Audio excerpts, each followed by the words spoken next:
Hello all my friends. तो आप लोग कैसे हैं? तो जैसा कि हम लोग मैट्रिक्स पढ़ रहे थे, मैट्रिक्स में काइंड्स ऑफ मैट्रिक्स पढ़ चुके हैं। उसके लगभग 4 बचे हैं, 8 तक पढ़ चुके, 12 मैट्रिक्स होते हैं काइंड्स ऑफ मैट्रिक्स। और हम लोग क्या रहता है कि मैट्रिक्स क्या होता है, ये सब तो हम लोग का 2 वीडियो में हो चुका है। आज हम लोग पढ़ेंगे काइंड्स ऑफ मैट्रिक्स, जो 4 बचे हैं वो। और उस पर आज मैं उसका या तो प्रॉपर्टीज पढ़ा दूंगा या तो कुछ क्वेश्चन लगा दूंगा। पहले तो हम लोग जो मैट्रिक काइंड्स ऑफ मैट्रिक्स बचे हैं, पहले आज उसको हम लोग खत्म करते हैं कि काइंड्स ऑफ मैट्रिक होते कितने प्रकार के हैं, कौन कौन से होते हैं, वो कितने प्रकार के होते हैं। तो मालूम है 12, जिसमें से हम लोग 8 पढ़ चुके हैं।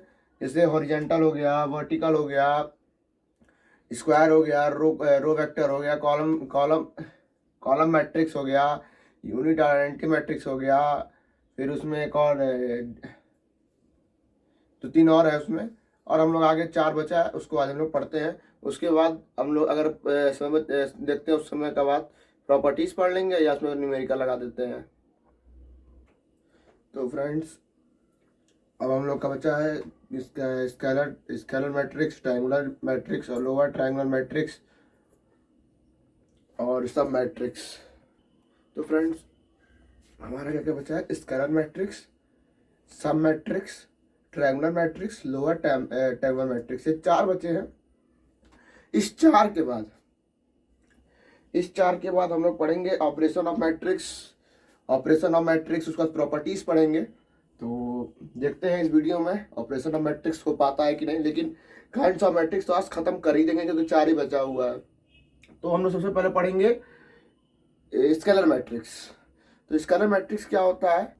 तो फ्रेंड्स, हमारा स्केलर मैट्रिक्स होता है कि square matrix is said to be scalar. जो स्क्वायर मैट्रिक्स होता है इसको हम लोग स्केलर कहते हैं। If all the elements along the principal diagonals are equal, अगर प्रिंसिपल डायगोनल्स के इक्वल होता है उसका एलिमेंट, और जो नॉन डायगोनल्स होता है उसको हम लोग, अगर वो 0 होता है तो उसको हम लोग बोलते हैं स्केलर मैट्रिक्स। फिर से मैं समझाता हूँ। Square matrix is said to be a scalar. Square matrix को हम लोग स्केलर बोलते हैं। इफ ऑल द एलिमेंट्स, अगर if all the elements along the principal diagonals, अगर सब एलिमेंट्स प्रिंसिपल डायगोनल्स के अलोंग हो और इक्वल हो, और प्रिंसिपल डायगोनल्स के इक्वल हो, और जो नॉन डायगोनल्स एलिमेंट होता है वो 0 हो, तो उसको हम लोग बोलते हैं स्केलर मैट्रिक्स।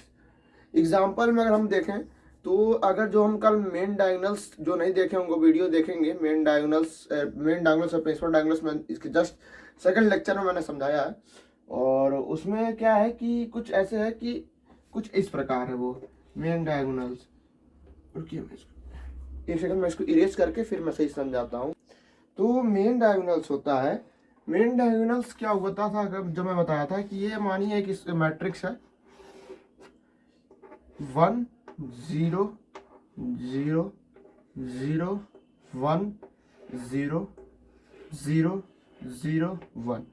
जो मेरा ये है, ये यहाँ से लगाया, ये जो तीनों 1 है, ठीक, इसी को हम लोग मेन डायगोनल्स कहते थे।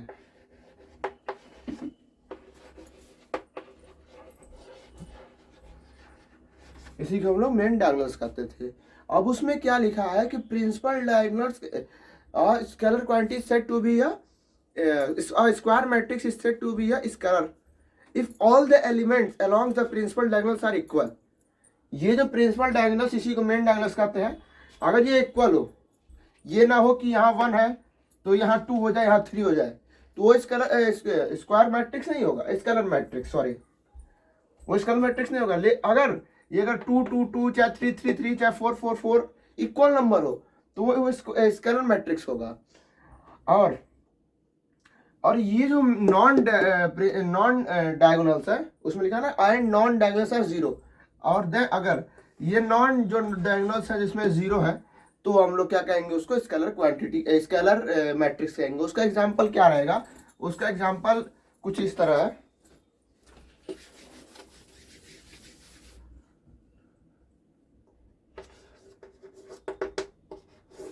उसका एग्जांपल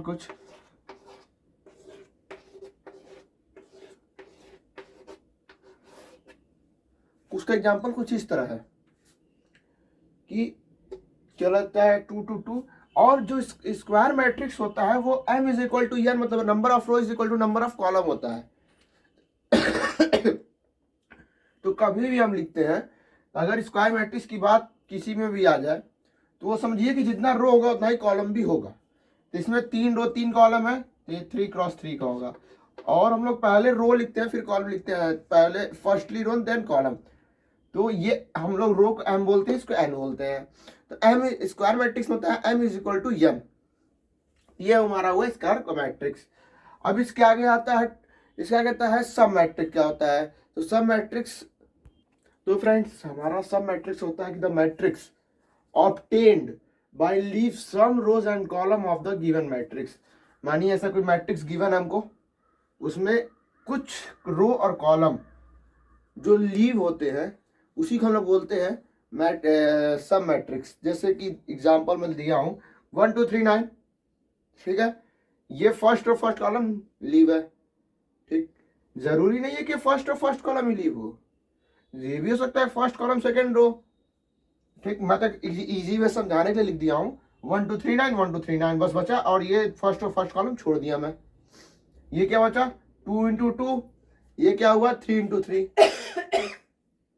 ओके, तो ये हुआ हमारा सब मैट्रिक्स। इसके बाद हम पढ़ेंगे triangular.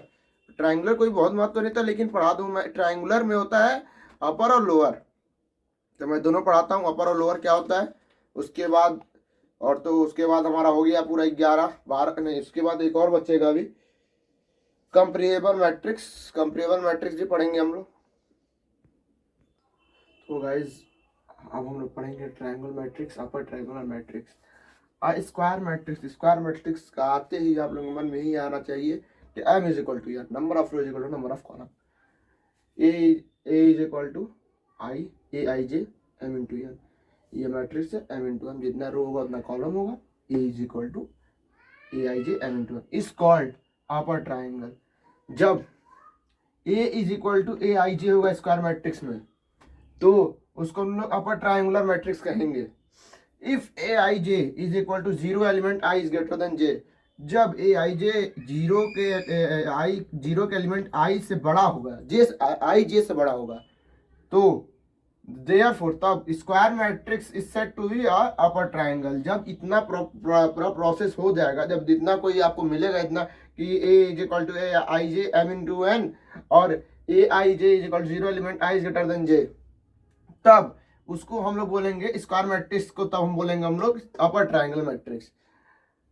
Upper triangle matrix if all the elements, तब सारे एलिमेंट्स जितने भी below main diagonals are equal to 0, जो मेन डायगोनल्स होंगे वो 0 के इक्वल होंगे, ठीक। मैं फिर से बताता हूँ कि square matrix is equal to I J M into n, okay, is called upper triangle matrix if A I j 0 element I is greater than j, therefore a square matrix is said to be upper triangular if all the elements below the main diagonals are equal to 0। अब इसके बाद बचा मेरा lower triangle, इसको मैं एक बार और समझा देता हूँ। Square matrix a is equal to I J M into n, square matrix m is equal to n, और उसके बाद इज कॉल्ड, तो उसको मैं बोलता हूँ अपर ट्राइंगुलर मैट्रिक्स इफ ए आई जे, जब ए आई जे 0 एलिमेंट्स के आई से जे से ग्रेटर देन आई होगा, तब स्क्वायर मैट्रिक्स को हम लोग अपर ट्रायंगुलर मैट्रिक्स बोलेंगे। और द एलिमेंट्स, जो एलिमेंट्स सारे एलिमेंट्स होंगे नीचे, वो मेन डायगोनल्स के, जो मेन डायगोनल्स के सारे एलिमेंट्स होगा उसको हम लोग 0, जब 0 के इक्वल होगा तो हम लोग अपर ट्रायंगुलर बोलेंगे। एक एग्जांपल मैं लिख देता हूँ, उसके बाद आपको मैं लोअर ट्रायंगुलर पढ़ाता हूँ।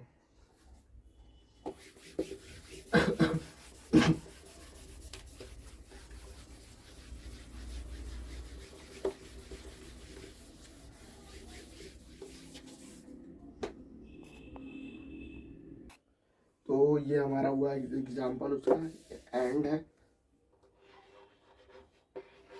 तो इसी तरह आप जब उस डेफिनेशन को समझेंगे तो यही आपका एग्जाम्पल निकलेगा। आप उसको सॉल्व करिएगा।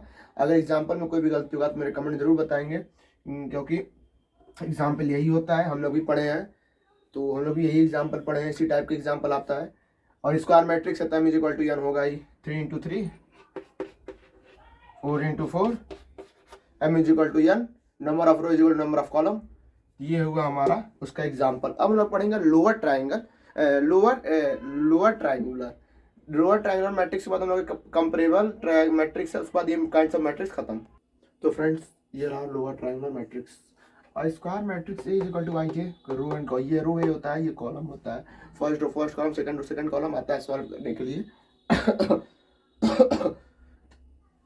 तो वो क्वेश्चन आता है, मैं क्वेश्चन सॉल्व करेंगे उस पर तो समझ आएगा। उसको हम वो बोलते हैं lower triangular matrix. Lower triangular matrix मतलब हो गया square matrix. Square matrix is square matrix is equal to aij is called as lower triangular matrix if aij is equal to 0, अगर aij is equal to 0 है for all the condition I is greater than j, अगर j greater है किससे i से, यानी column किससे greater है रो से, तब aij is equal to 0 होना चाहिए होगा। Therefore square matrix is said to be a lower triangular matrix. जब इतना आपको मिल जाएगा क्वेश्चन सॉल्व करने में, तब हम लोग उसको बोलेंगे स्क्वायर मैट्रिक्स किसका है, तब स्क्वायर मैट्रिक्स हम लोग क्या बोलेंगे लोअर ट्रायंगुलर मैट्रिक्स क्या है। ठीक, इफ ऑल द एलिमेंट्स, जब सारा elements of the main diagonals are equal to 0, जो सारे एलिमेंट्स के मेन डायगोनल्स 0 होंगे तो भी हम लोग लोअर ट्रायंगुलर मैट्रिक्स को स्क्वायर मैट्रिक्स को हम लोग लोअर ट्रायंगुलर मैट्रिक्स कहेंगे। तो ये रहा। अब इसको हम सॉल्व करेंगे, इसका एग्जांपल बताते हैं, उसके बाद एक कंपेरेबल मैट्रिक्स है तो देखते हैं उसको हम लोग। अगर आपको अगर कहीं आपको इस तरह का मिलता है तो इसको हम लोग आर्धा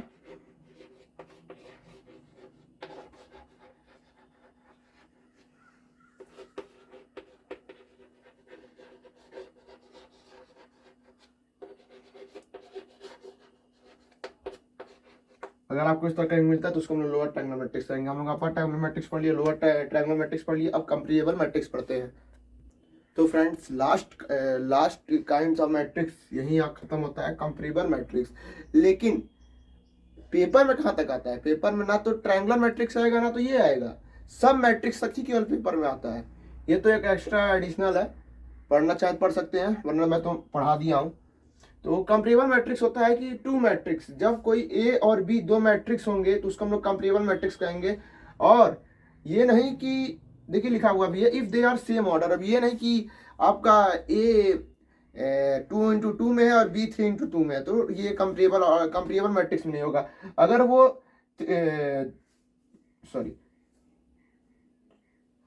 2x3 में है तो ये भी 2x3 में होना चाहिए। अगर ये 3x3 में तो ये भी 3x3 में ही होना चाहिए। सेम ऑर्डर, सेम मतलब स्क्वायर मैट्रिक्स की तरह है कि जितना ये मतलब उसमें m×n मतलब उसमें तो होता है number of row equal to number of column, लेकिन इसमें क्या है जितना नंबर ऑफ रो और नंबर ऑफ कॉलम इसमें होगा उतना ही बी में भी होना चाहिए।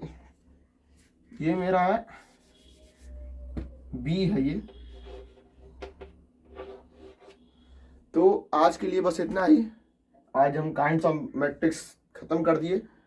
तो अगर वीडियो अच्छी जरूर लगेगी, वीडियो अच्छी लगे तो लाइक कमेंट करें, ज़्यादा से ज़्यादा शेयर करें, सब्सक्राइब करें, बेल आइकन ऑन करें, मेरा वीडियो ज़्यादा अपलोड होते आप तक पहुंच सके, जिससे आपको कोई दिक्कत ना हो देखने वीडियो। तो thank you, have a nice day.